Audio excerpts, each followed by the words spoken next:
بسم اللہ الرحمن الرحیم۔ السلام علیکم ورحمۃ اللہ وبرکاتہ۔ ہارون رشید عرض کر رہا ہوں۔ کل سے بھارتی میڈیا کی ایک رپورٹ کوٹ کی جا رہی ہے، ہمیں بھی کچھ لوگوں نے بھیجا کلپ کہ پاکستان اور امریکہ کے درمیان یہ طے پا گیا ہے، پاکستانی حکومت اور سول حکومت کے بارے میں کہا گیا ہے، یہ بات طے پا گئی ہے کہ ایٹمی پروگرام کو ختم کر دیا جائے گا۔ یہ بہت ہی مضحکہ خیز بات ہے۔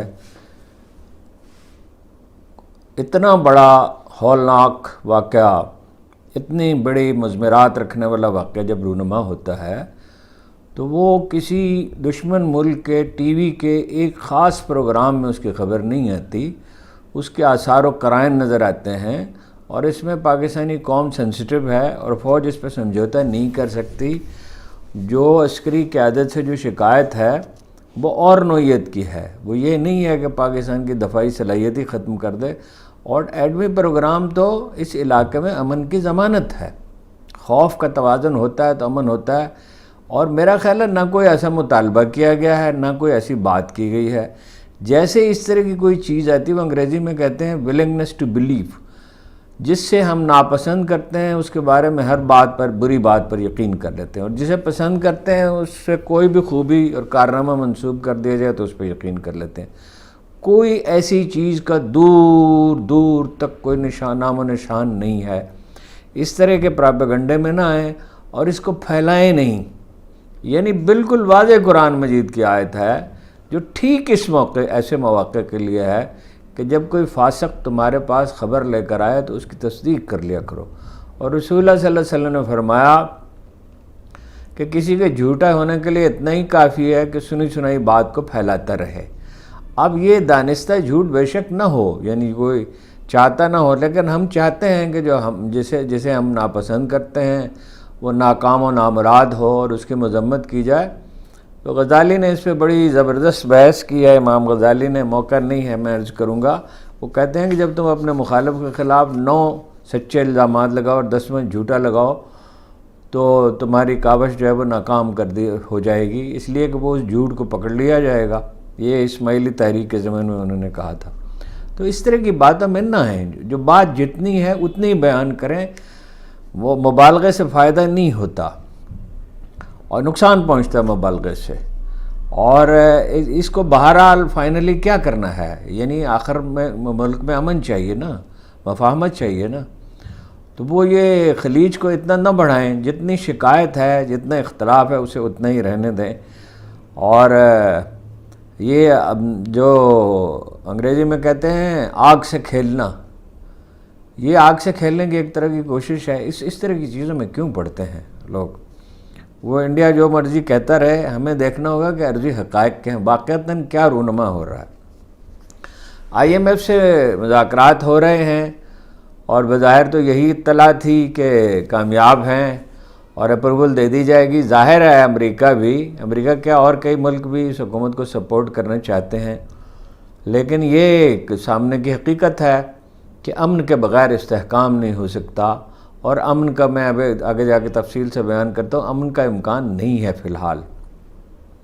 اس لیے نہیں ہے کہ بڑی کشیدگی ہے، دونوں طرف سے گولہ باری ہو رہی ہے۔ اب یہ تو چیخنا چلانا PTI کا تو سمجھ میں آتا ہے، ان کا احتجاج کرنا سمجھ میں آتا ہے۔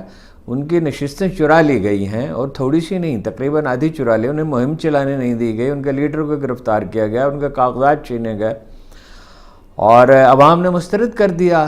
انہوں نے 2/3 اکثریت سے انہیں جتا دیا اور اسے قبول نہیں کیا۔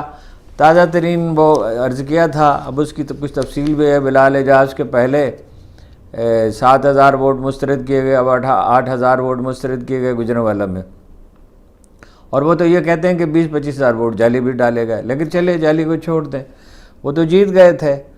اور عالیہ حمزہ نے جو درخواست دی ہے، جہاں حمزہ شہباز سے ان کا مقابلہ تھا، PTI کے امیدوار عالیہ حمزہ نے، تو وہ اس کو ان کا کھولنے سے انکار کر دیا گیا ہے۔ 2-3 سیٹیں جو ہیں وہ اور دے دی گئی ہیں۔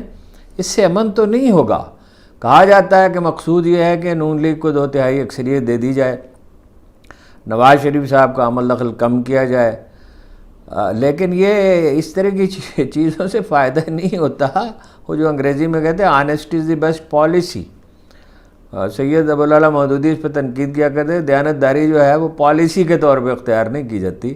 لیکن میرا خیال ہے یہ مراد نہیں ہے، اگرچہ وہ بہت بڑے آدمی تھے، لیکن پالیسی سے مراد یہی ہے کہ دیانت ہی نتیجہ خیز ہوتی ہے اور وہی ثمر بار ہوتی ہے، بددیانتی تو نہیں ہوتی ثمر بار. اللہ کے رسول نے فرمایا تھا جو مجھ سے محبت کیا، ایک آدمی نے کہا میں آپ سے بہت محبت کرتا ہوں، فرمایا جو مجھ سے محبت کرتا ہے وہ جھوٹ نہ بولے اور خیانت نہ کرے. تو لیکن آئی ایم ایف سے جو بات چیت ہو رہی تھی، اطلاع ابھی یہ ملی ہے، پوری طرح کنفرم تو نہیں ہے لیکن سورس ٹھیک ہے کہ حکومت نے انکار کر دیا ہے NFC award, national finance award, وہ ایوارڈ جس کے تحت جو اب آئین کا حصہ ہے، پہلے وہ آئین کا حصہ نہیں ہوتا تھا، صوبوں کو 57% دیا جاتا ہے. آئی ایم ایف کا کہنا یہ تھا کہ اسے صوبوں کا حصہ کم کیا جائے، لیکن وہ آئین میں ترمیم کرنی پڑتی ہے اس کے لیے. اور ظاہر ہے زرداری صاحب تو کسی صورت نہیں مانیں گے، ویسے بھی چھوٹے صوبے نہیں مانیں، ان کا ٹیکس زیادہ جمع کریں گے. ٹیکس زیادہ جمع کیا جا سکتا ہے، بتدریج بڑھایا جا سکتا ہے. اس سال کا انہوں نے کہا ہدف حاصل کر لیا جائے گا، لیکن ایسے ملک میں جہاں منی لانڈرنگ ہو رہی ہو اور کاروبار نہ ہو رہا ہو اور غیر ملکی سرمایہ کاری بھی وقت گزرنے کے ساتھ کم سے کم ہوتی جا رہی ہے اور مہنگائی بڑھ رہی، 33% ہو گئی ہے رمضان المبارک کے شروع ہوتے ہی.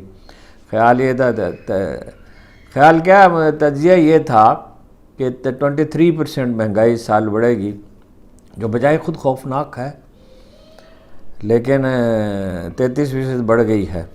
ڈونلڈ لو کے بارے میں مزید تفصیلات آئی ہیں، ہمارے محیط پیرزادہ صاحب نے اس پہ اظہار خیال کیا ہے. وہاں آئی ایم ایف کے دفتر کے سامنے مظاہرہ کیا، پاکستانیوں نے، بڑی تعداد نہیں تھی، تیاری کے بغیر کیا.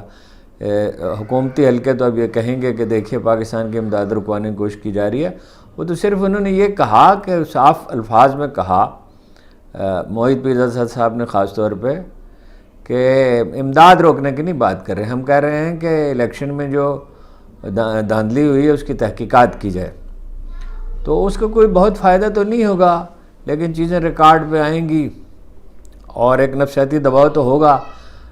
اور امریکہ میں ماحول ایسا ہے کہ وہاں اس طرح کے مظاہرے ہو سکتے ہیں. انہوں نے وہیں افطار کیا جو پاکستان میں اگر وہ کرتے الیکشن کمیشن کے سامنے یا کسی اور دفتر کے سامنے تو لوگ غالباً گرفتار کر لیے جاتے اور ممکن ہے کوئی لاٹھی چارج وغیرہ بھی ہوتا ہے، ٹیئر گیس بھی ہوتی، لیکن وہ آسانی سے کر سکے وہاں پہ. بہرحال وہ تو انکار کر دیا ہے حکومت نے کہ یہ ممکن نہیں ہے اور صوبوں کا حصہ کم کرنا. وہ پالیسی یہ تھی کہ قرض لیں صوبوں کو دے دیں پیسے، کوئی بات نہیں، بس صوبے ٹیکس کلیکشن نہیں کرتے، استعداد ہی نہیں ہے. بہت جلدی میں 18ویں ترمیم کی گئی اور استعداد ان کی نہیں بڑھائی گئی، وہ تربیت نہیں ہے اور نیت بھی نہیں ہے. جی روپیہ ضائع کرنا، 45 گارڈ ہیں کمانڈوز نواز شریف صاحب کی حفاظت میں، 14 ان کے اپنے آدمی ہیں.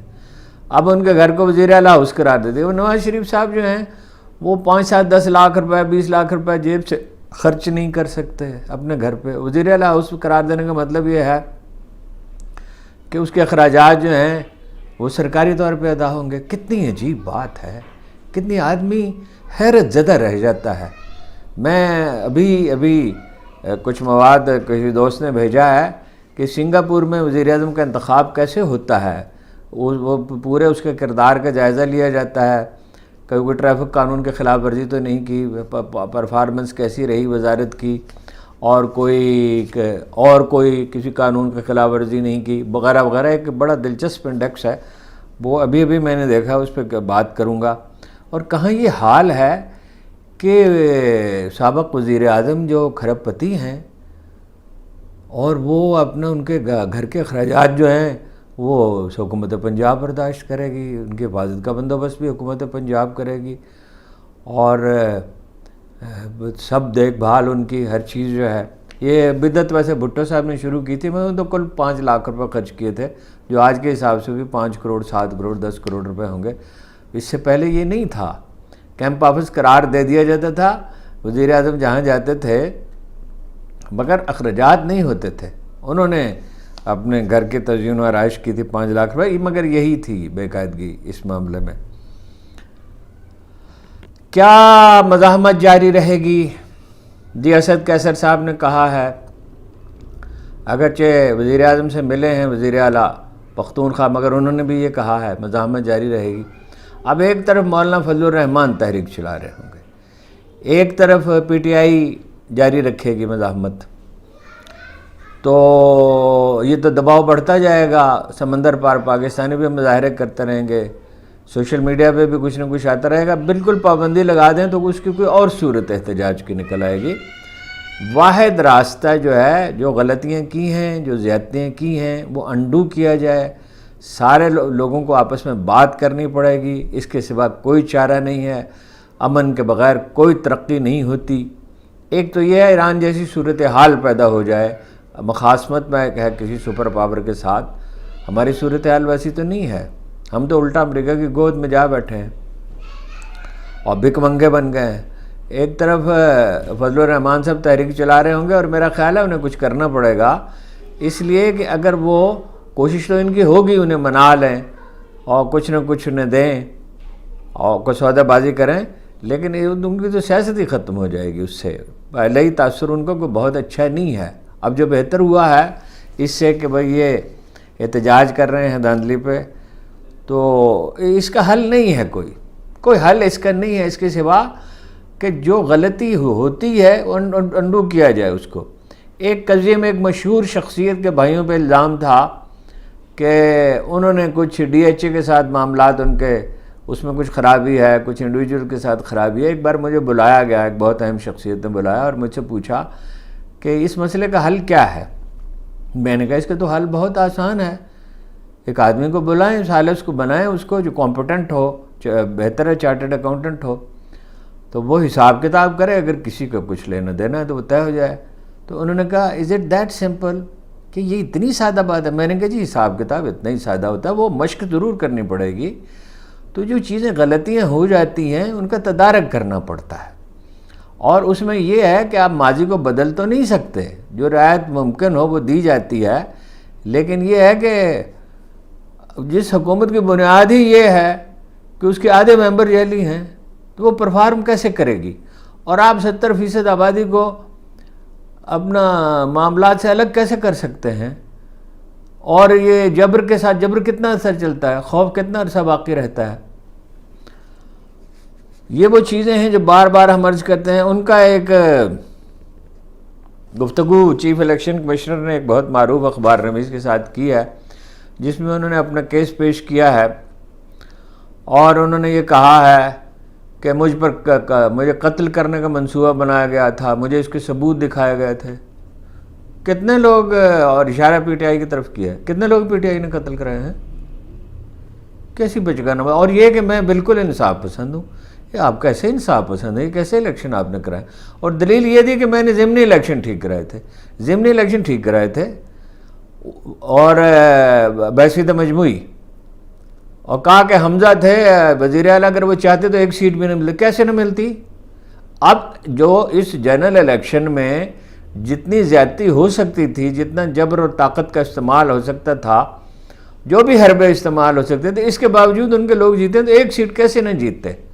کوئی ایسا لگتا ہے کہ چیف الیکشن کمشنر صاحب روس گئے ہوئے ہیں آبزرور کے طور پر، وہاں الیکشن ہو رہا ہے۔ روس میں بھی الیکشن اللہ کے فضل سے ایسے ہی ہوتے ہیں، لیکن صدر کا الیکشن ہوتا ہے نا امپورٹنٹ، باقی تو اہم ہے مگر اتنا اہم نہیں ہے۔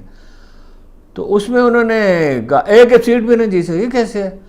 اور بھائی آپ کے خلاف عدالتوں نے فیصلے دیے، ہائی کورٹ نے، سپریم کورٹ نے، آپ کے 90% سے زیادہ فیصلے انہوں نے مسترد کیے۔ البتہ یہ ہے کہ چیف جسٹس صاحب نئے آ گئے تو اس کے بعد وہ نشان کا مسئلہ ہے کہ وہ بلے کا نشان نہیں دیا، لیکن آخر تو ایک دن دینا ہی پڑے گا۔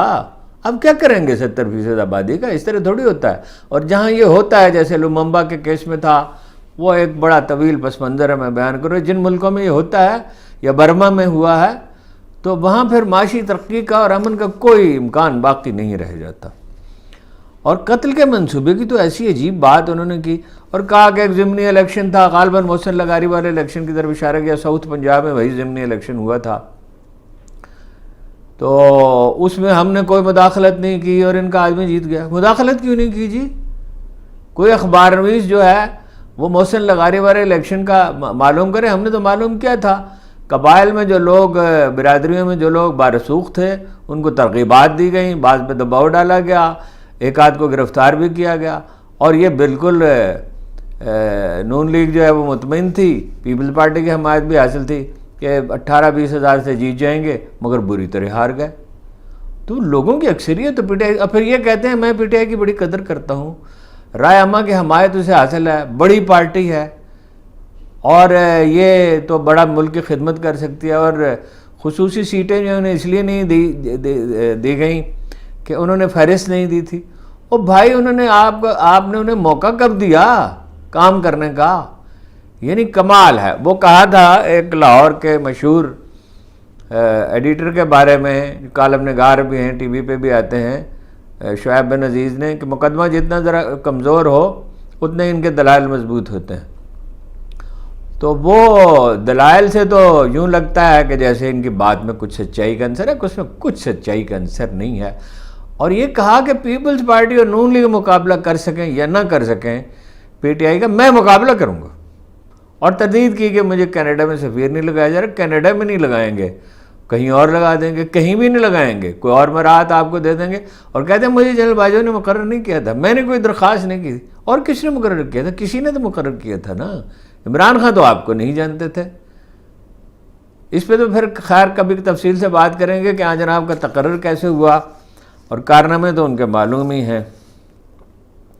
زبیر عمر، اچھا اسد علی طور کا جو ہے وہ اپنا کیس کی سماعت نہیں کی ہمایوں دلاور صاحب نے، تو اس پہ یہ اسلام آباد ہائی کورٹ میں گئی ان کے وکیل محترمہ ایمان مزاری، تو چیف جسٹس نے کہا کہ آپ پریشانی کو خود پہ سوار نہ کریں، میں انتظامی طور پر اس کا جائزہ لوں گا کہ انہوں نے سماعت کیوں نہیں کی، انتظامی طور پر ہی لے سکتے ہیں۔ تو مگر یہ پریشانی ظاہر ہے کیوں نہ ہو پریشان، یعنی کوئی کبھی جج بیمار ہو جاتا ہے، کبھی تفتیشی افسر نہیں آتا، اور جن کیسوں میں آپ کو فیصلے کرنے ہوتے ہیں، جیسے اپنا نواز شریف صاحب کے معاملے میں تھا، تو ایئرپورٹ پر پہنچ کر ان کے انگوٹھے کے اور انگلیوں کے نشانات لگوا لیے جاتے ہیں، اور جب فرد جرم عائد ہونی ہوتی ہے شہباز شریف پہ، اسی دن وہ وزیر اعظم بن جاتے ہیں، اور دوسرے ملزم حمزہ وزیر اعلیٰ بن جاتے ہیں، اور جناب رانا ثناء اللہ پہ کتنا طویل زمانہ گزر گیا، مجھے ٹھیک سے یاد نہیں، 2-2.5 سال فرد جرم ہی نہ عائد ہو سکی۔ جیسے مولانا فضل الرحمان نے کہا تھا کہ جس کی سرپرستی کرنی ہو، ایک ہفتے میں اس کے سارے مقدمات ختم، چند دنوں میں سارے مقدمات ختم، اور جسے نکالنا ہو ایک ہفتے میں 100 مقدمات بن جاتے ہیں، 100 نہیں ہیں 200 ہیں۔ اور یہ بہت افسوسناک واقعہ ہے، یہ وزیر اعلیٰ ہاؤس قرار دینے کا، یہ واپس لینا پڑے گا، اور کسی عدالت میں چلے جائیں، 4 وزیر اعلیٰ ہاؤس تھے، یہ شاید 3 تھے، شہباز شریف صاحب تھے، 2 تو ان کے اپنے گھر ہیں، اور تیسرا بھی یہ ان کا اپنا گھر ہے، یعنی وہیں وہ رہتے ہیں وہیں وہ رہتے ہیں، تو وہ اپنے اخراجات کا الگ بندوبست کریں، کمال ہے۔ یعنی بالکل ایسی بے رحمی ہے، اتنی فضول خرچی ہے۔ جیسے میں نے آپ سے عرض کیا تھا کہ سرکاری افسروں کے مکانات پر پنجاب میں 15 ارب روپے خرچ کیے جاتے ہیں مینٹیننس پہ صرف ملازموں کی تنخواہیں اور ان کی مرمت اور تزئین و آرائش۔ اتنی ناانصافی نہیں چل سکتی۔ جسٹس سمن رفعت امتیاز صاحبہ نے کہا، وہ ایک مقدمے میں کے دوران، سماعت کے دوران انہوں نے ریمارکس دیے کہ اڈیالہ جیل کے بارے میں کہ خطرہ ہے تو جیل بند، ملاقاتیں بند، تو خطرہ ہے اپنا انٹرنیٹ بند، اور جناب ٹویٹر بند، تو کل خطرہ ہوگا تو عدالتیں بند کر دیں، جس دفتر کو خطرہ ہوتا ہے اس کا بندوبست کرنا چاہیے۔ بالکل صحیح بات انہوں نے کی۔ ڈونلڈ لو کو بلایا گیا ہے، اس میں بھی ڈاکٹر محیط پیرزادہ نے بات کی کہ وہ اکیلے کانگریس میں پیش ہوں گے۔ پاکستان میں الیکشن کا جو معاملہ ہے اور جمہوریت کا جو معاملہ ہے، اب قاعدے کی بات یہ سمجھا یہ جا رہا تھا، قاعدے کی بات یہ تھی کہ پاکستان کو کچھ پاکستانیوں کو بلایا جائے، ان کا موقف معلوم کیا، جب تک دونوں طرف کا موقف معلوم نہ کیا جائے تو کیسے کوئی رائے قائم کی جا سکتی ہے، کیسے انصاف کیا جا سکتا ہے۔ اب وہ ڈاکٹر محیط پیرزادہ کہتے ہیں کہ وہ پاکستانی سفارت خانہ امریکی وزارت خارجہ کے ساتھ مل کے کام کر رہا ہے، دفتر خارجہ کے ساتھ مل کے کام کر رہا ہے کہ کسی کو نہ بلایا جائے۔ اب اس کا کام تو ظاہر ہے وہ پاکستانی عوام کی نمائندگی تو نہیں کرتا، مگر امریکی کیا اندھے ہیں؟ جی اندھے ہیں، اپنی غرض کے لیے اندھے، آدمی کی غرض اسے اندھا کر دیتی ہے نا۔ اور قوموں کا بھی یہی معاملہ ہے، اداروں کا بھی یہی معاملہ ہے۔ چونکہ پاکستان کو محتاج رکھنا ہے، چونکہ مطالبہ یہ ہے کہ پاکستان میں اڈے دیے جائیں، افغانستان کے خلاف اسے استعمال کرنے کی خواہش ہے، بھارت کی بالادستی تسلیم کرانے کی خواہش ہے، یہ خواہش ہے کہ پاکستان اسرائیل کو تسلیم کرے عرب ممالک کے ساتھ، جسے انہوں نے ناکام بنا دیا غزہ میں مجاہدین نے، حماس نے۔ صرف ایک آدمی چیخ رہا ہے، صرف ایک پارٹی احتجاج کر رہی ہے، اس میں سینیٹر مشتاق ہی چیخ رہے ہیں، چلے جائیں گے تو شاید ان کی آواز کچھ سنائی دیتی رہے، قوم کو فکر کوئی نہیں ہے۔ انہوں نے کہا سینیٹر صاحب نے 60 مسلم ممالک، 80 لاکھ فوج، 2 ارب کی آبادی، تیل کے ذخائر، سویز کینال، آبنائے ہرمز اور آبنائے ملاقہ جیسے اسٹریٹجک پوائنٹ، یہ جو ہے اپنا گوادر والا وہ بھول گئے، ادھر پاکستان ہے، ادھر اپنا وہ ہے ایران ہے، اور بم برس رہے ہیں اور مسلمان مر رہے ہیں، اور بچے 12,000 بچے، جتنی جنگیں ہوئی ہیں پچھلے چند برسوں میں، 4 برس کا اعداد و شمار آئے ہیں سامنے، ان جنگوں میں اتنے بچے نہیں مرے تھے اتنی چھوٹی سی آبادی میں۔ 70% کچھ لوگ کہتے ہیں، کچھ 80% مکانات گر گئے۔ ٹی وی پہ وہ گفتگو سنی نہیں جاتی جو بچے کرتے ہیں اور بزرگ کرتے ہیں اور خواتین کرتی ہیں کہ پینے کو پانی نہیں ہے، کھانا نہیں ہے۔ جب کھانا لینے کے لیے جو اقوام متحدہ کا ادارہ فراہم کرتا ہے، لوگ قطاروں میں کھڑے ہوتے ہیں تو ان پہ بم برسائے جاتے ہیں۔ کچھ صرف 6 ہسپتال باقی ہیں، 22 کل ہسپتال تھے، کتنے تھے اس میں سے، اور کسی کو یہ توفیق نہیں ہے مسلم ملک کو کہ ایک دھمکی دے۔ پوری طرح سے ایک ایران ہے، اور ایران کیا، میں وہ آپ کو پڑھ کے سناؤں گا الگ سے کہ حوثیوں کے ترجمان نے، جو فوجی ترجمان نے بات کیا، یمنی لڑ رہے ہیں صرف، باقی کسی کو کوئی پرواہ نہیں ہے، لوگ مرتے رہیں، آپ ایک دھمکی نہیں دے سکتے، بھکاری بن گئے۔ اللہ کے رسول نے کہا تھا ایک وقت آئے گا لوگ اس طرح مسلمانوں پہ، مختلف دشمن جو ہیں ایک دوسرے کو دعوت دیں گے ان پر یلغار کرنے کی، جیسے کھانے پہ بلایا جاتا ہے لوگوں کو۔ تو اصحاب رسول نے پوچھا یا رسول اللہ کیا ان کی تعداد کم ہوگی؟ فرمایا تعداد کم نہیں ہوگی، لیکن وہن کا شکار۔ پوچھا گیا وہن کیا ہے؟ فرمایا موت کا خوف،